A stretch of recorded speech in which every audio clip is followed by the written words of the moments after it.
L'Under del Vittorio Falmec si aggiudica il campionato Elite 2012-2013 con 62 punti ad una giornata dal termine e 19 vittorie, 5 pareggi, 5 sconfitte, miglior attacco con 71 reti, frutto di 13 vittorie anche in casa, delle quali 8 consecutive nelle prime 8 giornate giocate in casa.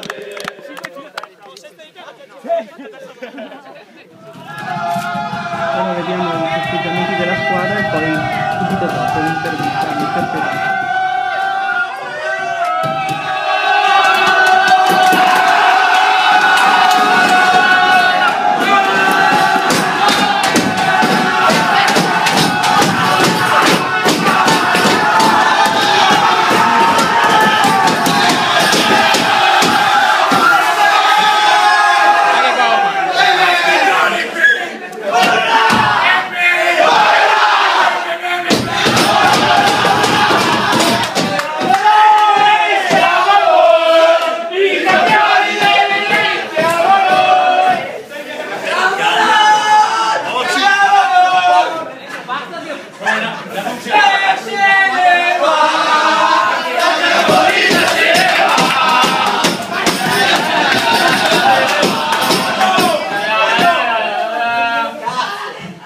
Un saluto agli amici di Guida ai Campionati, siamo con Mister Fedato, Mister dell'Under del Vittorio Falmec. Allora Mister, un giusto coronamento dopo 29 partite.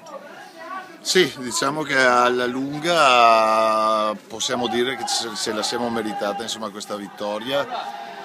Siamo partiti non col pronostico, con i favori del pronostico, però pian piano l'abbiamo costruita e devo dire ringrazio tutti i collaboratori, i ragazzi, ma se ne sono proprio meritato questo campionato, insomma. Avete costruito le vostre vittorie magari in 14 partite vinte in casa. Esatto, sì, qua in casa era importante, magari ci ha dato un po' una mano il nostro campo anche sintetico, c'è da dirlo, che ha favorito un po' il nostro gioco e lo sapevamo e infatti ci tenevamo parecchio a far bene qua in casa, ci siamo riusciti perdendo solo una partita e questo devo dire che insomma...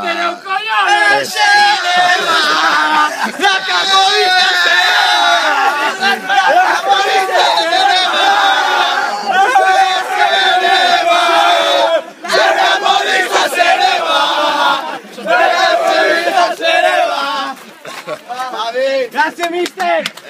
Grandi,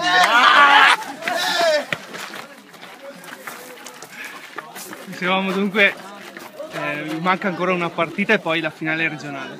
Sì, adesso sabato prossimo andiamo con l'Ardita QDP, naturalmente è una partita che conta fin là, quella che conta sarà appunto la finale regionale che faremo a San Bonifacio, insomma, quindi cercheremo di prepararci al meglio per quella partita che è fondamentale a questo punto.